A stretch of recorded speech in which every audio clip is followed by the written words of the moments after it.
start us off with Coach. Yeah, Ryan, just after having a chance to watch the film, what are your impressions Saturday? Man, we were obviously right there in it. You had some guys that made some plays and missed a couple of plays as well. Kind of how it goes when you're in a tight ball game. I did think the guys played hard and played tough and physical. Just didn't make enough plays there at the end to win it. Looks like it's trending towards Hudson to be starter again. And can you just talk about that decision and what you saw on him on Saturday? Yeah, I thought he showed a lot of grit and toughness. Made some really nice throws and found some easy completions. I thought he operated the offense well. He's a talented individual, and so just felt like he gave us the best chance to move the ball and generate some explosive plays. With the struggles, do you think the demeanor of the locker room has changed at all? It's obviously very disappointed and melancholy after the game, but they also see two of the last three games we've been there right at the end, in overtime, where that wasn't the case early in the season. And so I think they see the progress. Obviously losing sucks, and all that comes with losing. But I do feel like and believe and have seen that they have held tight together and continue to work. We've had guys out there the building today, and it's their day off. Getting extra film study in and then extra work in the weight room. So I do appreciate this team's resolve from that standpoint, and their desire to dive into the work and dig into the process and continue to fight and compete. Ryan, can you talk about just the genesis of the Rigby Tibbs pass throw? Imagine you've been working on that for a few weeks and just use I guess a gimmick or trick plays overall. Sorry, I didn't catch the first part. Just talk about the genesis of the Shamar Rigby. Oh yeah. On Tibbs pass. Yeah, it was a red area thought, just to generate an explosive play or try to get them, off balance. I thought Shamar showed a lot of poise and guts. It looked like he was doing quarterback drills with us. So that was a gutsy play from a freshman, to be able to step up in the pocket and then throw an accurate pass to Tibbs to get us a first down and right there on the goal line. What's some of the motivation for the team moving forward here? The schedule is well documented as far as who you're playing here and just what you'd like to try to accomplish down the stretch. Yeah, the motivation is in the competition and the opportunities to go compete in some of the great venues in this conference and against some of the premier teams in college football. And so that's the motivation. And again, like the want to and the drive to continue to improve. Obviously we want to win games, and we are working tirelessly to do so. But the motivation is in the competition and the individual desire to get better.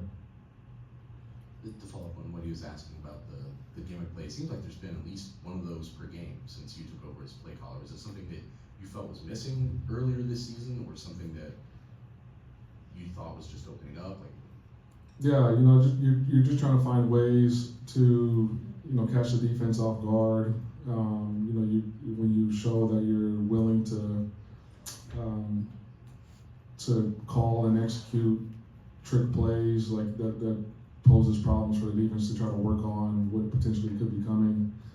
And it's just another way to try to get explosive yardage and trick the defense. And so that's something that I wanted to for sure implement and not be afraid to call during the game. And they've worked out for the most part for us. Obviously we had a chance with Max on one of them into the boundary, but the second level defenders got the face mask on Hudson on that play.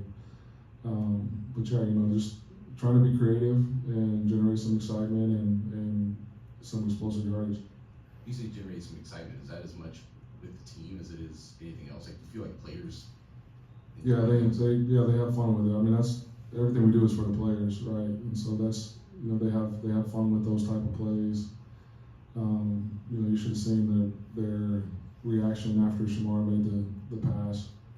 And so that's the thought process behind that. As the season progresses and you guys are still chasing wins, is there any balance shift at all between winning now and then also having to get game reps for younger guys to develop for the future? Yeah, I mean, we're getting game reps from younger guys just by nature of where we are from a roster standpoint. You know, you look at, you know, Shamar Rigby is a true freshman. You know, obviously Ryan Brown's a redshirt freshman. You know, Jaheim has played some this year. He's a freshman. Tibbs is a sophomore. C.J. Smith is a sophomore. Denylon Morstead's a sophomore. You know, Max Clare is a sophomore. George Byrne is a redshirt freshman. And sort of the list goes on. That's just the offensive side of the ball. So, you know, just in terms of, you know, right now we're trying to improve as a program and trying to win as a program. And just by nature of where we are from the roster standpoint, you know, those younger guys are getting, you know, valuable in-game experience, you know, against you know, one of the tougher schedules in the country. So I think we're doing both right now just by nature. When you were putting this freshman class together, this last signing class together, did you expect it to have a lot of reps on the field this year? I know that's a broad question. Yeah. It probably differs from player to player. Has it been more than you expected? Yeah, it has been, you know, and some of it's by injury. But yeah, I mean, we knew, like I've said earlier, like we knew that first class was going to be huge for us. And then the class that we just took, we felt like there was a lot of talented individuals in there that would be able to help us this year. You know, didn't know how much they would be asked to contribute, but I've been happy with the way they've approached their craft. And then also, you know, with the majority of the transfers that we took, you know, we took some younger guys to help implement and develop and really fill gaps that were in our roster from a depth chart standpoint. So I knew we were going to be a young team this year. I didn't know it was going to be this young, just like I said, by nature of some of the injuries that we've had. Ryan, you mentioned Saturday how tough it is to go through a season like this and keep a locker room unified, and somehow, you know, from the guys we talked to, it seems like nobody's off the train here. How, or I guess why has that happened where you managed to, for the most part, keep these guys playing together? I think, you know, from a leadership standpoint, you know, just talking from the staff, you know, you have to be consistent in your approach. You can't ride the wave of emotion and start acting on impulse, because I think then there creates doubt. You don't want doubt to start creeping in. That's when you start getting the locker room divided or you know, undetected emotions, right? And I think through the failures that we've had this year, we've been able to point out reasons why, and have, you know, done our best to provide solutions so that you can point to areas where you can improve. And I think if you provide those and then you see the improvement, you know, from some of those areas of mistakes, then it generates and keeps belief within your roster. And I think that's where we're at. You know, we guys have been working their tails off, and there are improvements in play. Like I said, two of the last 3 games were in overtime. That wasn't the case early in the year. And so, you know, I think we've got guys that like football and you know, love the process and want to get better. And so I think that's why, you know, there hasn't been any division in the locker room. Jason Simmons said something about the maturity and character of a lot of these guys. Is that a specific trait when you're recruiting that you're looking for in individuals? Yeah, I mean, obviously you want to get mature individuals in your roster, You know, especially a place like Purdue where academics are high and schoolwork is challenging. And I do think this place provides an environment where guys can dive into the work, because it's, you know, it's not like a party school or you know, there's not in a big city where there's a lot of distractions. So I think, you know, getting mature guys and also the nature of the environment that they're in just provides opportunities for growth from a maturity standpoint pretty early in their careers. The sort of passing rhythm Hudson was able to get into Saturday, the ability to make some plays down the field, that seemed pretty hard to come by previously in the season. What was different Saturday? You know, I can't speak to really what was going on earlier in the season. I know, you know, right now from a game plan standpoint, like we try to scheme plays where we can push the ball down the field based on the type of coverages that we're expecting to see. You know, I think guys we've had continuity in the offensive line as well. So I think protection has been good as of late. And I think, you know, the relationship between Hudson and the wideouts, including, you know, the tight end room, has continued to grow. So if we dial up the right scheme and guys are running the right route, you know, Hudson can get them the ball pretty accurately, and I think that's sort of what we saw on Saturday. Ohio State's a who's who of talent everywhere you turn. What specifically, when you look at I guess start with their offense, just a lot of balance, a lot of places to go. How do you deal with that in their home environment? Then look at them from the defensive side. What kind of things can you maybe do to try to exploit them? Yeah, you know, you look at just their team in its entirety, like very, very talented roster, right? So you couple the talented roster with the level of coaching that is at Ohio State. I got a lot of respect for a lot of those guys on the staff there. That's why you get a team like Ohio State, right? You know, offensively, they're able to be balanced because of the amount of playmakers they have on the field. You know, they got, you know, the top two running backs are two of the better backs in the country. You know, tight ends are versatile, both in the run game and in the pass game.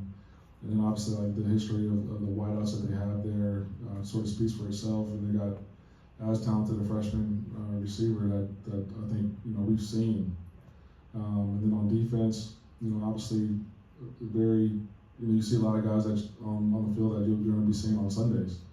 And, you know, I think they have depth at a lot of different positions as well, so they stay fresh. They throw a lot of different coverages at you to keep you off balance. And, you know, they got two of the better man cover corners in our league. And so, you know, obviously it's going to be a big challenge. You know, looking forward to playing in a venue that's as historic as Ohio State, and, you know, looking forward to going and competing against the best. You know, that is why you play in this conference. That's why you come to a school like Purdue, just to be able to go compete with and give your all to, you know, against some of the better teams in the country. Any more questions for Coach? When you guys took Jairo Ojada, did you think it might take this long into the season before he started to, like, acclimate the way he needed to at this level and start to get like a peak performance, consistent performance? Yeah, you know, we did. You know, when you get a guy from the level that he was at, and, you know, his background is not playing football for a while, or later in his career, I should say. You know, we didn't take him expecting him to have to contribute right away. You know, we took him. Obviously, there was a lot of potential there, and it was just a matter of, you know, how quickly could he reach that potential to be able to help us on game days. And, you know, we're kind of seeing where his potential is starting to be realized. And I think he'll continue to get more run, you know, throughout these last 4 games because of the way he's worked and the amount of growth that he's had, just from an understanding perspective and knowing how to play football and the physicality with which it's required to have success at this level. Ryan, you talked about being in it in overtime 2 of the last 3 games. You came back from 17-3 the other day to get to overtime, and 27-3 I think at Illinois. And then think back to the Oregon State game, even is maybe a strong start, just maybe what this team's missing from having 3 or 4 wins at this point. Yeah, I do think that has obviously when you're having to battle back, just it puts the stress on having to make plays late higher, and so the first play of the game we miss an explosive, you know what I mean, and then later in the drive, I think it was the second series, Hudson barely gets his arm hit and Max is wide open, could have walked in, and I think we ended up with a field goal on that drive. And so we're close. Like there are plays that are right there. We've got to find a way to break through in those type of moments to capitalize on those type of plays. And we will. I got every confidence in these guys that we'll get that done because of the way they've worked and the way they've handled adversity up to this point. Jason talked a little bit about the quarterback. Hudson's going to start, but there is no predetermined plan when Ryan's going to play, or if he is going to play, or is that not the case? As we are diving into the game plan process, if there is opportunities where Ryan can help us, more so than Hudson can, and trying to move the ball, then we'll play the best 11 that give us an opportunity to. Any more questions? All right, thank you, Coach. Thanks, everybody. Thank you.